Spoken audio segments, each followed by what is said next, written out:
Hello everybody. तो कैसे हैं आप लोग। तो आज मैं आपके सामने में आया हूं और एक बहुत ही अच्छा सा कंसेप्ट आपके सामने में डिस्कस करूंगा।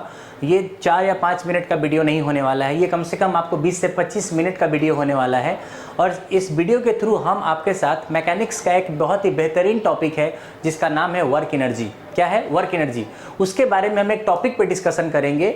मुझे ऐसा पर्सनली लगता है कि वो टॉपिक पढ़ते तो बहुत सारे लोग ज़रूर हैं, बट बहुत सारे ऐसे कंफ्यूजिंग स्टेटमेंट्स और कंफ्यूजिंग कंसेप्ट हैं जो लोगों को समझ नहीं आते हैं। तो उसी कंफ्यूजिंग प्रॉब्लम्स के ऊपर में आज मैं हाईलाइट करना चाहूँगा और देखते हैं कि एग्जैक्ट कंसेप्ट उसका क्या होने वाला है। तो लेट अस स्टार्ट। मैं हूँ आलोक शंकर और मैं आपके सामने डिस्कस करूँगा क्या वर्क और एनर्जी से रिलेटेड एक बहुत ही बेहतरीन सा कंसेप्ट। अब सबसे पहली बात है कि अगर मैं आपको बोलता हूं कि वर्क क्या है, तो ये मुझे आपको बताने की जरूरत नहीं है कि वर्क क्या है। इसको सिंपल से भाषा में आप बोल सकते हो कि this is simply force into displacement, F into ds। आप इसको बोल सकते हो this is the dot product of, ये जो छोटा सा वर्क आपके पास होने वाला है, this small work is dot product of force and displacement. समझ आ रहा है कि नहीं आ रहा है? और वैसे भी डिस्प्लेसमेंट जब आप बहुत छोटा लेते हो ना, तो भले ही फोर्स किसी भी डायरेक्शन में हो, हम उसको क्या मान लेते हैं? कांस्टेंट मान लेते हैं। तो स्मॉल डिस्प्लेसमेंट के लिए जो वर्क लिखा जाता है F डॉट ds लिखा जाता है, ये सबको पता है। लेकिन हम इस बात के बारे में जानते हैं कि अगर हम वर्क के बारे में लिखें तो आप इसको ऐसे लिख सकते हो Fs cos थीटा, और Fs cos थीटा को आप ऐसे भी लिखते हो F cos theta into S मतलब डिस्प्लेसमेंट, या F into S cos theta. ये दोनों ही सेम बातें हैं। तो बहुत बार लोग अगर आपको बोलते हैं कि work equal to force into displacement, उसमें कुछ बहुत ही अच्छी सी बातें छुपी हुई होती है। और वो बातें छुपी हुई क्या है ये समझिएगा। तो वर्क के बारे में आप ऐसा बोल सकते हो एग्जैक्टली कि ये होता है force into displacement in the direction of force. Displacement in the direction of force. ये बात बिल्कुल सही लग रही होगी आपको और इतनी बड़ी बात नहीं है। कभी भी आप अगर फोर्स लेते हो तो डिस्प्लेसमेंट हमेशा उस फोर्स के अलोंग ही होना चाहिए। या आप इसको इस तरीके से भी बोल सकते हो force in the direction of displacement, force in the direction of displacement into displacement. ये दोनों ही एक ही बातें हैं जो मैंने अभी आपको यहां पे लिखा है। देखिए force in the direction of displacement, यहां पे है displacement in the direction of force. तो मोटा मोटी बात यही है कि अगर कभी किसी बॉडी पे आपने फोर्स लगाया, if you applied a force on any body and if the body displaced then work happens, हमेशा वर्क होने वाला है। तो आपको पता है कि अगर मैं यहाँ पे एक बॉडी ले लूँ छोटा सा जिसका मास m है और मैंने बोला कि हमारे पास एक F फोर्स लग रहा है, कंसेप्ट क्या है आप ध्यान देते रहिएगा। तो यहाँ पे अगर मैं बॉडी को डिस्प्लेस करा दूं, लेट अस सपोज कि थोड़ी देर के बाद हमारा बॉडी जो है ना यहाँ पे चला गया है और जो डिस्प्लेसमेंट है मैं बोलता हूँ कि S डिस्प्लेसमेंट है। कितना डिस्प्लेसमेंट है? S डिस्प्लेसमेंट है। तो इसका मतलब क्या है कि अगर मैं बोलूं कि हमारा एग्जैक्टली फोर्स क्या है F, वर्क क्या होने वाला है, तो क्या बॉडी का डिस्प्लेसमेंट x डायरेक्शन में हुआ है क्या? तो मैं फोर्स जो है ना उसका वही कंपोनेंट यहां पे वर्क कराएगा जो कि डिस्प्लेसमेंट के डायरेक्शन में है। तो क्या यहां पे सिंपल फोर्स का कंपोनेंट जो इधर होने वाला है क्या F cos थीटा होने वाला है? बिल्कुल। और ये जो F cos थीटा है this is in the direction of displacement, और जो टोटल वर्क होगा ये हो जाएगा F cos theta into displacement. तो आप आसानी से बोल सकते हो इसको Fs cos थीटा। और वैसे अगर आप work equal to force into displacement into angle between the force and displacement लेके भी करते हो तो सेम कहानी है। मैं कहना कुछ और चाहता हूं, मैं कहना चाहता हूं कि अगर ये बॉडी है ये डिस्प्लेस कर गया तो वर्क तो हो गया, कोई दिक्कत नहीं है। कंप्लीटली बॉडी डिस्प्लेस कर गया तो वर्क हो गया। बट अगर क्वेश्चन कुछ ऐसा पूछा जाए आपसे, क्वेश्चन इज लाइक दैट कि हमारे पास एक इस तरीके का रिजिड वॉल है, हमारे पास क्या है? एक रिजिड वॉल है और हमने यहाँ पे एक ऐसा कोई भी फ्लेक्सिबल बॉडी रख दिया है। ये बॉडी कैसा है? There is a flexible body. Okay, अगला वर्क का डिफिनीशन जो है ना, जो एग्जैक्टली करेक्ट वे में है उसको मैं रिप्रेजेंट करने की कोशिश कर रहा हूं। तो यहां पे अगर हमारे पास कोई मास m है और वो फ्लेक्सिबल है और मैंने इस पे फोर्स लगाया, कैसे फोर्स लगाया? मैंने एक कलर लिया और यहां से मैंने इस पे फोर्स लगा दिया, देखिए F फोर्स। और थोड़ी देर के बाद मैं क्या देखता हूं कि बॉडी का डिस्प्लेसमेंट या बॉडी का शेप, अब जो बॉडी बचा हुआ है वो कुछ इस तरीके का बचा हुआ है। यस और नो? तो माय डियर फ्रेंड, आप क्या बोलोगे कि इस बॉडी में डिस्प्लेसमेंट हुआ है कि नहीं हुआ है? इस बॉडी में वर्क हुआ है कि नहीं हुआ है? दिस इज द थिंग कि अगर इस बॉडी में डिस्प्लेसमेंट हुआ है तो वर्क हुआ होगा। तो आप बोलोगे यार डिस्प्लेसमेंट तो बॉडी में नहीं हुआ है, क्यों? क्योंकि ये पूरा बॉडी जहां पहले था वहीं पे अभी भी है, क्योंकि पीछे जो है ना उसके वाल है, और वाल कैसा है? फिक्स है। तो there is no displacement of the body, it means there is no work. No, there is a work, यहां पे वर्क होने वाला है, क्योंकि वर्क का जो बहुत ही प्रॉपर सा डिफिनीशन है वो ऐसा नहीं है। ये फोर्स इनटू जो डिस्प्लेसमेंट आप लोग बोलते रहते हो ना मोटा मोटी वैग लैंग्वेज में, उसका कुछ बेहतर कहानी क्या है? फोर्स नहीं बोलिए सिंपल, आप ऐसा बोलिए कि फोर्स तो रहेगा ही, लेकिन डिस्प्लेसमेंट किसका? डिस्प्लेसमेंट बॉडी का नहीं, डिस्प्लेसमेंट पॉइंट ऑफ एप्लीकेशन का। जहां पे भी आपने फोर्स को अप्लाई किया है ना, उस पॉइंट ऑफ एप्लीकेशन पे अगर डिस्प्लेसमेंट हुआ है तो जाके आपके पास वर्क होने वाला है। तो खुद ही सोचिए कि आपको नहीं लगता क्या कि पहले तो आपका ये पॉइंट यहां पे था, पहले आपका पॉइंट कहां पे था? पहले आपका पॉइंट कुछ यहां पे था, और अब आपका यही पॉइंट कुछ यहां पे चला गया है। तो there is a marginal displacement in the body, it means कि if the application of forces on the body and there is the displacement of the point of application of force, it means there must be a work happening associated with that particular body. हाँ या ना? तो इसका मतलब मैं बोल सकता हूं कि अगर यहां पे डिस्प्लेसमेंट x का हुआ है तो यहां पे जो वर्क डन आपके पास होने वाला है ये F इंटू एस होने वाला है।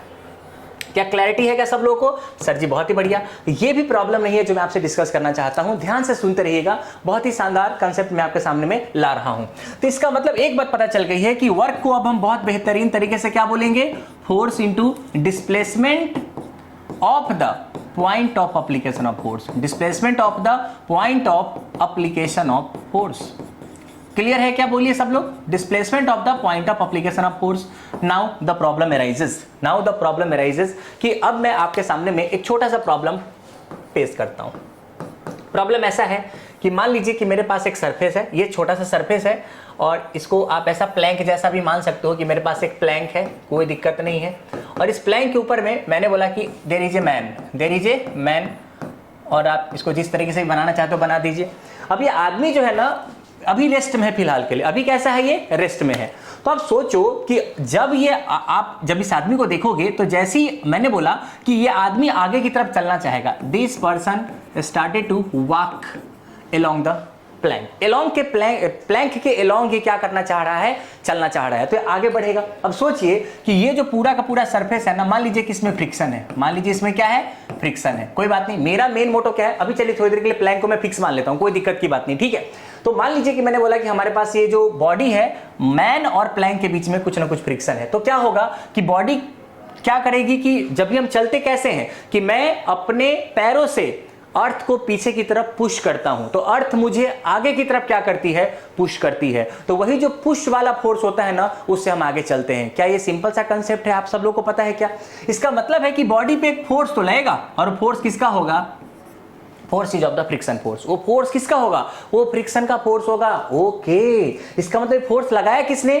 This friction force is applied by the earth on the body. क्यों ऐसा क्यों लगाएगा? क्योंकि बॉडी ने भी, मैन ने भी अर्थ के ऊपर में बैकवर्ड डायरेक्शन में जब पुश किया था अर्थ के सरफेस को, तो एक नॉर्मल रिएक्शन क्रिएट किया था या एक एक्शन क्रिएट किया था। तो उसी एक्शन का एक रिएक्शन है जो फ्रिक्शन के तौर पे बॉडी के ऊपर में लगने जा रहा है। द मोमेंट आपके पास इस बॉडी के ऊपर में फ्रिक्शन का फोर्स लगा, मान लीजिए कि ये पर्सन जो है ना वो a0 के रफ्तार से आगे की तरफ चलने लगा। क्या इनिशियली ये पर्सन रेस्ट में था क्या? सर बिल्कुल रेस्ट में था। सवाल है what is the work done by the friction? What is the work done by the friction? What is the work done by friction? ये छोटा सा सवाल मैंने पूछा। अब यहाँ पे बहुत सारी बातें हो सकती है। बातें क्या हो सकती है? ध्यान से समझिए। एक बच्चा बोलेगा क्या? ओके, अगर मैं बोलूं कि अगर बॉडी पे फ्रिक्शन फोर्स Fr लग रहा है तो वर्क डन होना चाहिए फोर्स इनटू डिस्प्लेसमेंट। बहुत ही अच्छी बात है सर, मैं भी आपकी बात से एग्री करता हूं कि यहाँ पे निश्चित रूप से जो वर्क डन होना चाहिए वो फ्रिक्शन का फोर्स इनटू डिस्प्लेसमेंट होना चाहिए। अच्छी बात है, और फ्रिक्शन भी आगे लग रहा है और इस बॉडी का डिस्प्लेसमेंट भी आगे होने वाला है, तो वर्क डन पॉजिटिव होगा, ये मुझे लग रहा है, ऐसा कुछ मुझे लग रहा है। फ्रिक्शन का फोर्स क्या होने वाला है? व्हाटएवर, उससे ज्यादा फर्क नहीं पड़ता, लेकिन फिलहाल के लिए आप डिस्प्लेसमेंट पे फोकस करिए। डिस्प्लेसमेंट क्या होगा? आपको पता है कि ये a0 एक्सेलरेशन से कांस्टेंट जा रहा है, तो क्या मैं लिख सकता हूं ut plus half at square? बिल्कुल लिख सकते हैं। और आपको पता है कि इनिशियल वेलोसिटी अगर 0 है तो ये हो जाएगा half a0 into T square. मतलब कि जो डिस्प्लेसमेंट होगा ना टी टाइम के अंदर में इस बॉडी का, बॉडी इन द सेंस आप मैन का बोल सकते हो, वो half A nought into T square होने वाला है। और सर फ्रिक्शन का फोर्स कितना होगा? फ्रिक्शन का फोर्स एफ आर है, तो आप क्या लिखोगे? F R into 1/2 into a nought into T square. This is the work done by the friction. ये क्या है आपके पास? Work done by the friction. हाँ या ना? सब लोगों को समझ में आ रहा है कि नहीं आ रहा है? तो मैन के ऊपर जो वर्क डन हुआ है, मैन ने जो वर्क किया है वो कितना किया है बोलिए? This is the work done is F R into half A nought T square. ऐसा आपको लगता है, ऐसा आपको लगता है my dear friend. This is the biggest mistake जिसके बारे में आपको बताना चाह रहा था। अगर आपको लगता है कि यही वर्क डन होगा तो ये बिल्कुल ही गलत है। ऐसा वर्क डन नहीं होने वाला है। क्या बात करते हो sir? Yes, this work done is not possible. यहां पे जो वर्क डन होने वाला है फ्रिक्शन के कारण, that is simply zero. Work done कितना होने वाला है बच्चा लोग बोलो? यहां पे जो वर्क डन होने वाला है वो जीरो होने वाला है। नाउ आप शॉक हो गए कि ऐसा कैसे हुआ। अगर आपने काफी डिटेल्ड में स्टडी करी है तो आपको आता होगा, लेकिन अगर आपने ऊपर ऊपर से पढ़ा होगा तो आई एम श्योर कि ये प्रॉब्लम आपको बहुत ज्यादा प्रॉब्लम क्रिएट किया होगा। अभी तो मैंने छोटा सा कंसेप्ट डिस्कस किया है, अगर मैं इस पे 2-3 मासेस लगा के दूंगा ना तो आपको और कंफ्यूजन होगा। लेकिन पहले हम इस कंसेप्ट को क्रैक करते हैं, उसके बाद हम और प्रॉब्लम पे चलेंगे। अब प्रॉब्लम ये है कि यार यहाँ पे लगता तो है कि वर्क डन मैन पे फ्रिक्शन का फोर्स आगे लगा है, डिस्प्लेसमेंट भी आगे हुआ है। Then according to the convention and formula work done must be the positive. हाँ है ना? Work done must be positive, but here the work done is zero. ऐसा मैं कह रहा हूं। क्या हो गया सर जी? प्रॉब्लम देखिए क्या हुआ कि अगर इस पूरे सरफेस में जब आदमी चलता है, मैं जो नॉर्मल सी बात करता हूं, तो ये आदमी अगर इस प्लैंक पे चल रहा है और इस पे फ्रिक्शन है, तो अभी मैं मान के चल रहा हूं कि इस प्लैंक के बीच में और मैन के बीच में कोई स्लिपिंग नहीं हो रही होगी। ऐसा थोड़ी नहीं कि आप चलते हो तो स्लिप करके गिरते रहते हो, ऐसा नहीं है। 99% केस में क्या मानोगे कि there is no slipping between the man and the plank. आप जहां पे भी पैर रखते हो अपना प्लैंक के ऊपर में, तो प्लैंक आपको फ्रिक्शन से आगे बढ़ाता है, तो आपका जो पॉइंट ऑफ एप्लीकेशन है पैर का, फीट का, प्लैंक के ऊपर में, वो कभी भी मूव नहीं करता है। तो आप खुद ही सोचिए कि मान लीजिए कि आप यहां पे अपने पैर को रख रहे हो, पहली बार आपने अपना फीट यहां पे रखा, तो जैसे ही आप अपना फीट यहां पे रखोगे ना, तो there is no relative displacement, there is no slipping between the plank and the man, there is no relative slipping between the plank and the man. अब सोचो कि आप ही ने तो बोला है कि वर्क कैसे होता है। Work is a concept, very beautiful concept, कि force into displacement at the point of application of force. क्या बोला मैंने? Force into displacement of the point of application of force. तो यहां पे फोर्स तो आगे सही है, लेकिन जहां पे डिस्प्लेसमेंट आपको लेना था वो डिस्प्लेसमेंट हुआ क्या? फ्रिक्शन फोर्स जहां पे लगा है उस पे डिस्प्लेसमेंट हुआ ही नहीं है, क्योंकि जब आप पैरों को रखते हो ना, ये प्लैंक है और आपने पैर, आप चलते कैसे हो मुझे बताओ? आप ऐसे चलते हो, पहला पैर रखा, फिर दूसरा उठाया, फिर दूसरा रखा, पहला उठाया, तो इस तरीके से आप चलते हो कि नहीं चलते हो? तो मुझे बताइए कि जब आपने पहला पैर रखा तो क्या कोई स्लिपिंग हुई क्या? मैन और फीट के बीच में नो स्लिपिंग। अगर कोई स्लिपिंग नहीं है तो पॉइंट ऑफ एप्लीकेशन का कोई भी डिस्प्लेसमेंट नहीं हुआ है, और अगर पॉइंट ऑफ एप्लीकेशन का कोई डिस्प्लेसमेंट नहीं हुआ है तो यहां पे कोई भी वर्क डन आपके पास नहीं होने वाला है। तो अगर आपको ऐसा लगता है कि ये work done F R into half A nought T square है, तो आप बिल्कुल ही गलत होने वाले हैं। यहां पे इस चीज को सपोर्ट करने के लिए मैं कुछ और बातें करता हूं, लेकिन यहां पे कंफ्यूजन भी है, मेरे को यहां पे कंफ्यूजन भी है। सर कंफ्यूजन क्या है? आप सोचो कि जब ये आदमी आगे चलेगा, आपके मन में क्वेश्चन आ सकता है, ठीक है, कि सर जब ये मैन आगे चला तो इस आदमी के पास काइनेटिक एनर्जी बढ़ी है। क्या बढ़ी है बोलिए? The person attains regains kinetic energy. हाँ ना बोलिए? इस पर्सन के पास काइनेटिक एनर्जी बढ़ी है, तो आपको भी पता है कि energy neither created not destroyed. तो अगर इस आदमी के पास एनर्जी आई है in the form of kinetic energy, then question is where the hell this energy comes from? कहां से एनर्जी आ रही है? और इस बात का जवाब बहुत ही सिंपल है, ध्यान से देखिएगा। अगर आप यहां पे देखोगे ना तो आपको कुछ बातें ऐसा समझ आएगी कि ओके, ये आदमी इस तरीके से चला, ये आदमी इस तरीके से चला, और ये इधर की तरफ आपने ए नॉट एक्सेलरेशन लिया है, तो आप बोल रहे होगे कि इस पूरे घटना के दौरान ये आदमी के पास काइनेटिक एनर्जी आया है। और according to work energy theorem, आपका ये सवाल हो सकता है कि अगर मैं वर्क एनर्जी थ्योरम लगाता हूं तो वर्क एनर्जी थ्योरम क्या कहता है कि टोटल वर्क डन जो होने वाला है, total work done by all the forces is equal to change in kinetic energy, is equal to change in kinetic energy, मतलब के फाइनल माइनस के इनिशियल। अब के इनिशियल तो जीरो था, क्यों जीरो था? क्योंकि बॉडी को आपने रेस्ट से स्टार्ट किया था, और इसका मतलब के फाइनल हो जाएगा let us suppose half mv square. कोई भी वेलोसिटी टी टाइम के बाद उसने अटेंड कर ली होगी। From where this energy comes? आपका एनर्जी पॉजिटिव है, पॉजिटिव एनर्जी आपने गेन किया है, इसका मतलब कि कोई ना कोई तो आपके पास वर्क डन जरूर हुआ होगा। कोई ना कोई वर्क डन तो आपके पास जरूर हुआ होगा। और आप सोच के बताओ कि यहां पे कितने वर्क डन हो सकते हैं। एक तो आपका फोर्स लग रहा है नीचे की तरफ mg का, एक फोर्स क्या लग रहा है आपके पास नीचे की तरफ mg का, एक फोर्स किस पे लग रहा है यहां पे आदमी के ऊपर में, फ्रिक्शन का। मैन का फ्री बॉडी डायग्राम बना रहा हूं मैं, आप बोल सकते हो कि एक लग रहा है नॉर्मल का, ये सब चलेगा मुझे, ठीक है। ये सारे के सारे आपने फोर्सेस लगा दिए। तो अगर आप लिखोगे कि work done by all the forces, mg का वर्क डन बाय नॉर्मल ये, plus work done by friction ये, सर ये वर्क डन के फॉर्म में आया होगा। अब प्रॉब्लम क्या है कि mg का वर्क डन हमेशा जीरो होने वाला है इस पर्टिकुलर केस में। कैसे? क्योंकि सोचो कि mg नीचे, और अगर आप डिस्प्लेसमेंट को मानते भी हो, थोड़ी देर में अगर आप यहां पे पहुंच गए हो तो आपको नहीं लगता कि आपका mg नीचे है और डिस्प्लेसमेंट इधर है, तो आपके mg और डिस्प्लेसमेंट के बीच में जो एंगल आपके पास होने वाला है दैट इज 90 डिग्री। मुझे बताने की जरूरत नहीं है, पर हो सकता है 11th के कुछ बच्चे बैठे होंगे तो उनको शायद समझ में नहीं आ रहा होगा। तो यहाँ पे वर्क डन mg के बीच में और डिस्प्लेसमेंट के बीच में 90 है, तो ये वर्क डन जीरो हो जाएगा। But what about the normal? The angle between the normal and the displacement is also zero. Oh my God, मतलब आपने फ्रिक्शन का भी जीरो पहले बोला हुआ है, नॉर्मल का भी जीरो है, mg का भी जीरो है, then where this energy comes from? Please enlighten us, मुझे बताइए कि एनर्जी कहां से आ रही है माय डियर फ्रेंड। ये जो आपने वर्क डन लिखा है ना बाय ऑल द फोर्सेस, इसी में प्रॉब्लम है, और वही पॉइंट है जो सारे लोग छोड़ देते हैं। वो ध्यान से समझते नहीं है, उनको समझ में नहीं आता कि एग्जैक्टली क्या हो रहा है। यहाँ पे वर्क डन 3 कारणों से नहीं 4 कारणों से हो रहा है। एक जो वर्क डन कर रहा है ना वो मैन कर रहा है, याद रखिएगा, और एक आपके पास नॉर्मल का वर्क डन हो सकता है, एक mg का वर्क डन हो सकता है, एक फ्रिक्शन का वर्क डन हो सकता है, और ये मिलके आपके पास फाइनल काइनेटिक एनर्जी ला सकता है। तो अगर ये जीरो है, ये जीरो है, ये जीरो है, इसका मतलब कि ये तो वर्क करेगा कि नहीं करेगा? बिल्कुल वर्क करेगा। और ये जो मैन वर्क करता है ना उसको बोलते हैं work done by the muscular force. क्या बोलते हैं? Work done by the muscular force. कि आपके बॉडी के अंदर में बहुत सारे मसल्स होते हैं, वो मसल्स वर्क करते रहते हैं, मैन वर्क करता है, मैन का मसल्स वर्क करता है। और जब ये मैन का मसल्स वर्क करते चला जाएगा तो वो अपनी एनर्जी को डिक्रीज करेगा। जब आदमी वर्क करेगा ना तो अपने एनर्जी को क्या करेगा? डिक्रीज करेगा। और जो मस्कुलर वर्क मैन ने किया है ना चलने के लिए मैन ने जो मस्कुलर वर्क किया है उसकी एनर्जी घटी, और यही energy in the form of the kinetic energy इसको मिली है। तो आप कभी भी इसको भूलो मत कि there is muscular work, there is a work of the man, work given by the man, work done by the man, जो भी बोलना है बोल सकते हैं, लेकिन ये वर्क आपका करेगा कौन? करेगा? मैन करेगा।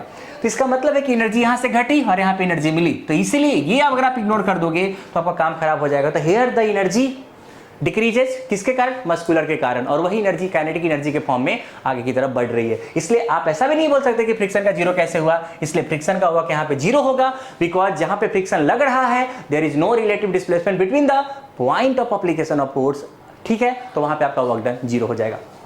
मैं इसको सपोर्ट करने के लिए इसी बात को थोड़ा और आपको अच्छे तरीके से बताता हूं। लेट अस सपोज करिए कि हमारे पास यहाँ पे ना एक स्ट्रिंग है, हमारे पास क्या है? एक स्ट्रिंग है, एंड थोड़ा सा आसान हो जाए चीजें इसके लिए मैं इसको मासलेस मान लेता हूँ, अदरवाइज आप मास भी ले सकते हो, लेकिन मैं अभी इसको मासलेस मानता हूँ, ठीक है। अब इस स्ट्रिंग को आपको पता है कि किसी भी रस्सी को आप पकड़ के खींचते हो तो आप ऊपर चढ़ते हो। अगर आपको ऊपर चढ़ना है तो आप ऐसे ऐसे रस्सी को क्या करते हो?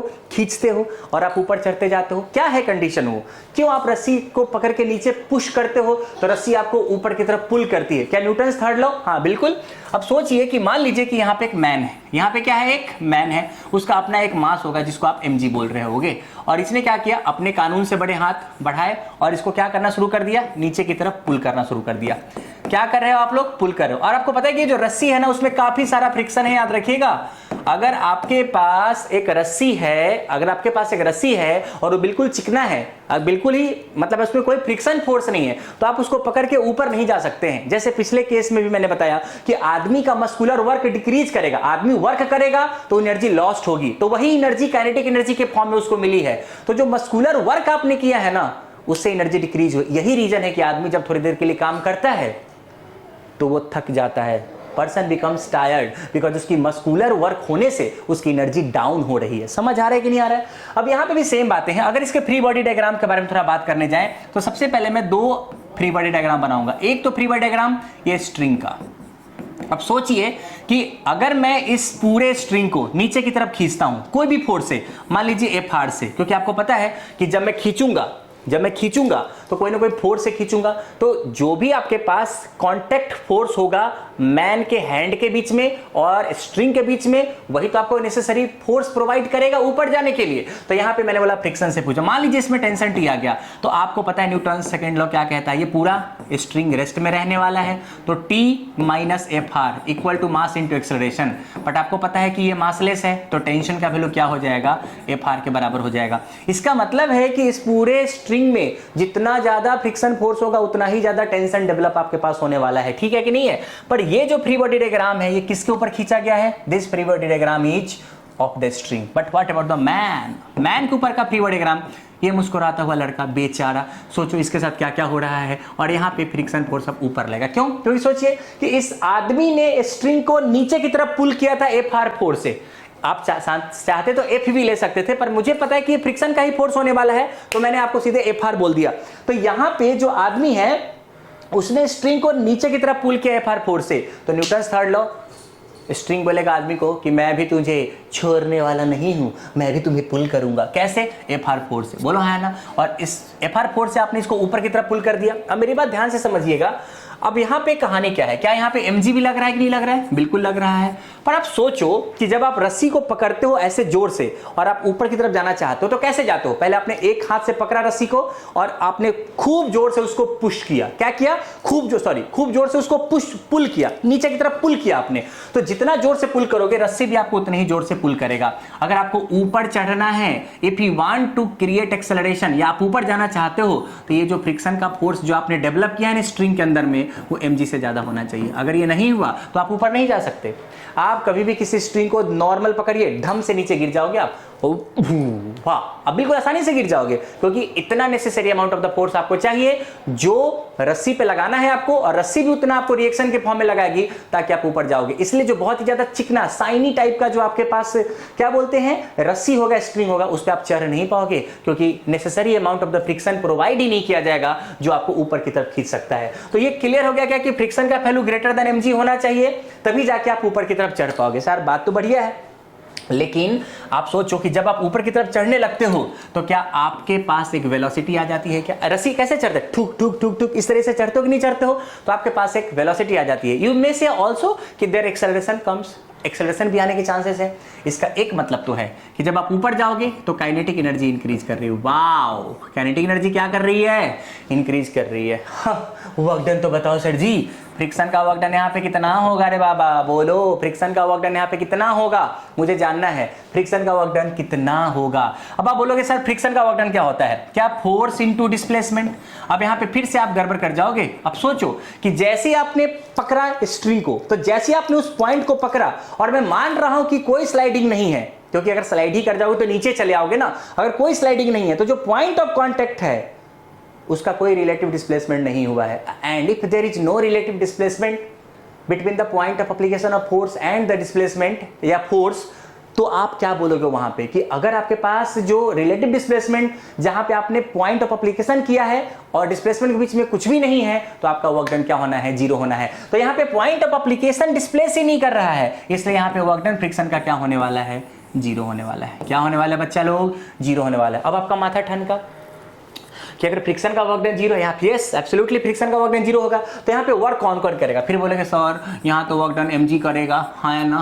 mg का वर्क डन क्या होगा? नेगेटिव। क्यों? क्योंकि आपको पता है कि mg नीचे लेगा, डिस्प्लेसमेंट ऊपर हो रहा है, मैन का डिस्प्लेसमेंट ऊपर हो रहा है ना। आप इस बात को कंफ्यूज मत करें कि मैन का डिस्प्लेसमेंट और मैन ने जो point of application of force लगाया उसका डिस्प्लेसमेंट सेम है। नो, आप जब फ्रिक्शन की बात करते हो तो फ्रिक्शन का फोर्स का वर्क डन जीरो हो रहा है, क्योंकि जहां पे फ्रिक्शन प्रोवाइड किया जा रहा था वो point of application of force move नहीं कर रहा था। लेकिन अगर आप ऊपर की तरफ जा रहे हो यहां पे, तो बॉडी का डिस्प्लेसमेंट हो रहा है, लेकिन mg नीचे है। बॉडी का डिस्प्लेसमेंट आपने अगर ऊपर किया है, हैंड का डिस्प्लेसमेंट नहीं है, पकड़ा और आसानी से आप उसको डिस्प्लेस नहीं होने दिया आप लोग, तो mg का वर्क डन नेगेटिव आएगा। फिर आपका माथा ठनका कि यार अगर work done by all the forces equal to change in kinetic energy है, इसका मतलब काइनेटिक एनर्जी फाइनल तो बढ़ रही है, और अगर ये नेगेटिव है तो हाउ इट इज पॉसिबल? हाँ, यहां पे एनर्जी घट रही है, यहां पे एनर्जी बढ़ रही है, ऐसा संभव नहीं है। तो क्या है यहां पे कल्प्रिट? कल्प्रिट वही है कि फिर से आपने यहां पे गलत लिखा है। लिखना क्या चाहिए? Work done by muscular force, work done by muscular force plus work done by man equal to change in kinetic energy, हाँ या ना बोलिए। अब ये काइनेटिक एनर्जी चेंज बढ़ेगा ना, क्योंकि फाइनल काइनेटिक एनर्जी आपका बढ़ रहा है और मस्कुलर वर्क आपका पॉजिटिव होने वाला है। मस्कुलर वर्क आपका पॉजिटिव होने वाला है, क्यों? क्योंकि मैन ऊपर जाएगा और डिस्प्लेसमेंट भी ऊपर होगा, ठीक है। तो मस्कुलर वर्क जो आपका मसल्स करेगा वो पॉजिटिव होगा। और अगर mg का वर्क डन आपके पास, सॉरी ये दोनों एक ही चीज लिख दिया मैंने, ठीक है, दोनों मैन बोलो चाहे मस्कुलर वर्क बोलो, प्लस WMG यहां पे बोलिए। तो चाहे आप मस्कुलर वर्क पॉजिटिव होगा तो mg का अगर निगेटिव भी होगा ना बच्चा, तो जो नेट आपके पास होने वाला है वो क्या होने वाला है? नेट जो आपके पास होने वाला है कुछ ना कुछ वर्क होने वाला है। तो यहाँ पे पॉजिटिव वर्क बचेगा। तो जो वर्क पॉजिटिव है इसका मतलब कि आपने कुछ काम किया है, आपके मसल्स ने कुछ काम किया है, और वो मस्कुलर वर्क जो आपकी एनर्जी को घटाएगा वही एनर्जी ट्रांसफॉर्म होके उस काइनेटिक एनर्जी में कन्वर्ट हो जाएगा। क्या सब कुछ सेट है कि नहीं मुझे बताइएगा। तो इसलिए याद रखिएगा कि बहुत सारी चीजें हैं जो आपको कंफ्यूज कर सकती है यहाँ पे, कि किसका डिस्प्लेसमेंट लेना है, किसका नहीं लेना है, फ्रिक्शन का वर्क डन यहाँ पे कितना होगा, ये तो कुछ भी नहीं है। अगर आप इसी एग्जांपल को दूसरे तरीके से देखोगे ना तो आपको और मजा आएगा। आपने कभी लैडर देखा है क्या? इस तरह की सीढ़ी देखी होगी, ये देखिए, टक टक, सर कितना अच्छा डायग्राम बना रहे हो, वाव, इस तरीके की सीढ़ी आपने देखी। अब सोचो कि मेरे को इस सीढ़ी पे चढ़ने का है। अब इसको सीढ़ी पे चढ़ने का तो क्या करोगे आप? एक हाथ से इसको पकड़ोगे ऐसे, ठीक है, और इसको जोर से पुश करोगे, क्या करोगे, सॉरी जोर से पुल करोगे। तो इतनी जोर से पुल करोगे कि आपको ऊपर की तरफ रिएक्शन मिलेगा, फिर आप इस हाथ से जोर से पुल करोगे, फिर ऊपर जोर से पुल करोगे। क्या इसी तरीके से आप आगे बढ़ते हो कि नहीं बढ़ते हो? हाँ बिल्कुल बढ़ते हैं। तो सोचो कि जैसे ही आपने यहाँ पे हाथ लगाया और इधर की तरफ पुल किया, तो सोचो कि जो आपका हैंड है उस हैंड से बातें करते हैं थोड़ा सा, ठीक है। हैंड पे नॉर्मल रिएक्शन किधर लग रहा होगा? आपने इस जो आपके पास ये जो सीढ़ी है उसको नीचे की तरफ पुल किया है, तो हैंड को ऊपर की तरफ पुल किया जाएगा। लेट अस सपोज कि नॉर्मल रिएक्शन के फॉर्म में पुल किया जाएगा, हाँ या ना। अब सोचो, फिर से तुम बोलोगे sir what is the work done by normal reaction. मेरे प्यारे बच्चों, फिर से नॉर्मल रिएक्शन का वर्क डन 0 होने वाला है। ध्यान से देखिए, क्योंकि जब आप उसको पकड़ोगे ना ऐसे किसी पॉइंट ऑफ कांटेक्ट पे, ऐसे पकड़ लिया आपने, तो जो point of application of force है आपका ना, वो डिस्प्लेस नहीं हो रहा है। There is no displacement of the point of application of force. वो जो सीढ़ी का लैडर जो आपके पास है ना, उसको जब पकड़ के नीचे पुल करोगे ना, तो वो थोड़ा भी डिस्प्लेस नहीं हुआ है। इसका मतलब कि डिस्प्लेसमेंट 0 है point of application of force पे, तो कोई भी वर्क आपके पास नहीं होने वाला है। हाँ, ये बात और है कि ये जो आपके पास आदमी है उसका mg नीचे लग रहा होगा, तो इसका वर्क डन आपके पास निगेटिव आएगा, इसमें कोई कष्ट नहीं है। लेकिन नॉर्मल का जो वर्क डन होने वाला है ना, ये जरूर 0 होने वाला है। पर सर फिर से वही बात, ये तो आदमी ऊपर चढ़ता चला जाएगा, ये आदमी ऊपर चढ़ता चला जाएगा, तो क्या हो रहा है? इसकी एनर्जी तो बढ़ रही होगी, कुछ ना कुछ इसमें मोमेंटम आ जाएगा, वेलोसिटी आ जाएगी। ये वेलोसिटी कहां से आ रहा है? फिर से वही बात, यहाँ पे work done by man plus work done by mg plus work done by normal equal to change in kinetic energy. तो final kinetic energy 0, final kinetic energy half mv², initial 0। तो आपको पता है कि mg का वर्क डन निगेटिव होगा और normal का 0 होगा। लेकिन मैन यहाँ पे जो है ना वो पॉजिटिव वर्क करेगा, उसके मसल्स वर्क करेंगे। जब ये इस तरीके से खींचेगा ना, जिम जाते हो ना भैया, इस तरीके से खींचोगे ना तो आप ऊपर की तरफ स्लाइड करोगे। ऊपर की तरफ जब जाओगे तो डिस्प्लेसमेंट भी ऊपर, फोर्स भी ऊपर, मतलब work done by man, work done by the muscular forces is always positive. और अगर ये पॉजिटिव है तो ये पॉजिटिव, ये निगेटिव, तो नेटवर्क जो है ना वो पॉजिटिव। अच्छा, नेटवर्क पॉजिटिव का क्या मतलब है? ऐसा मत समझना कि यहाँ भी पॉजिटिव है पॉजिटिव। यहाँ जो नेटवर्क डन पॉजिटिव का मतलब है कि आप अपनी एनर्जी को क्या कर रहे हो? लूज कर रहे हो। आपने वर्क किया है, और जब आप ये वर्क करते हो तो आप एनर्जी को लूज करते हो, और जब आप एनर्जी को लूज करोगे तो वही एनर्जी काइनेटिक एनर्जी के फॉर्म में क्या हो जाएगी? स्टोर हो जाएगी। और स्टोर हो जाएगी तो आप आसानी से बोल सकते हो कि मैं ऊपर आसानी से चढ़ते हुए चला जाऊंगा। क्या बात है, आप लोग को समझ में आ रही कि नहीं आ रही है? तो this is a very simple concept, लोगों को समझ नहीं आता और लोग बोलते हैं कि यार ये कैसे वो कैसे। दिस इज अ कंसेप्ट कि जब आप नॉर्मल, जब आप फ्रिक्शन, इस तरह की चीजों को देखें तो आपको याद होना चाहिए कि वहां पे कुछ मिसमैच हो सकते हैं, कुछ गलतियां हो सकती है, और दिस इज द कंसेप्ट। अब एक सवाल के साथ मैं को कंप्लीट कर दूंगा। जैसे लेट सपोज कोई भी सवाल ले लेते हैं। जैसे मान लीजिए कि हमारे पास एक एलिवेटर है, देयर इज ए एलिवेटर, ठीक है, हमारे पास एक एलिवेटर है। अब इस एलिवेटर में देखिए there is a man standing, ठीक है, क्या हमारे पास एक एलिवेटर है और इसको मैंने बोला कि a0 एक्सेलरेशन से मैं इसको ऊपर चला रहा हूँ। कितने से चला रहा हूँ? a0 एक्सेलरेशन से इसको मैं ऊपर चला रहा हूँ, और ये अंडर ग्रेविटी है तो आपको भी पता है इसमें g नीचे की तरफ लग रहा होगा। मान लीजिए कि एक ऑब्जर्वर है जो इसी लिफ्ट के अंदर में बैठा हुआ है O1, और एक ऑब्जर्वर है जो बाहर की तरफ बैठा हुआ है, मतलब लिफ्ट के बाहर है O2। तो आपको बताना है वर्क डन क्या क्या होने वाला है, किसका वर्क डन चाह रहे हो। सबसे पहले देखिए, अगर मैं ऑब्जर्वर 1 की बात करता हूं अगर मैं ऑब्जर्वर O1 की बात करता हूं तो वर्क डन बाई mg बता दीजिए कितना होगा, वर्क डन बाई नॉर्मल बता दीजिए कितना होगा, हाँ या ना बोलते रहिएगा। वर्क डन बाई mg बता दीजिए, वर्क डन बाई नॉर्मल बता दीजिए, अब तो बहुत सारे work done by pseudo force भी बता दीजिए। मैं तो बोलता हूँ ये बहुत ही आसान है। कैसे आसान है कि जब आप O1 मतलब उसी लिफ्ट में बैठे हो तो क्या ये कोई भी आपको डिस्प्लेसमेंट होता हुआ दिखेगा क्या? बोलिए, no displacement of the body. अगर कोई डिस्प्लेसमेंट नहीं है तो mg का भी वर्क डन 0 आएगा।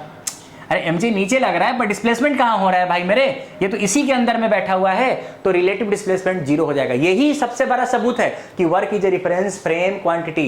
रेफरेंस फ्रेम बदलोगे तो वर्क बदल जाएगा। नॉर्मल का भी ऐसा ही है।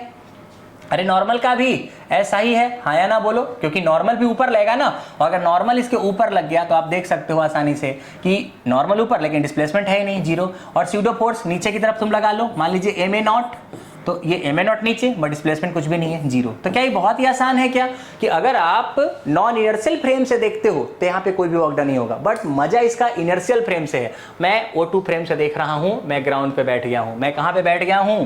मैं ग्राउंड पे बैठ गया हूं। My dear friend, now the picture starts. अब आप सोचो कि अगर मैं सबसे पहले इस m का फ्री बॉडी डायग्राम बनाता हूं तो क्या एक नॉर्मल ऊपर की तरफ लेगा, क्या एक mg नीचे की तरफ लेगा, और आपके पास एक्सेलरेशन ऊपर की तरफ है ma0, तो क्या मैं बोल सकता हूं n minus mg equal to ma0? तो the normal reaction provided by the elevator is mg plus a0। तो ये आपके पास क्या है? नॉर्मल रिएक्शन है। अब मेरी बात ध्यान से समझिएगा, अगर मैं आपको पूछूं ग्राउंड फ्रेम से बातें चल रही है, कहां से चल रही है? Ground frame.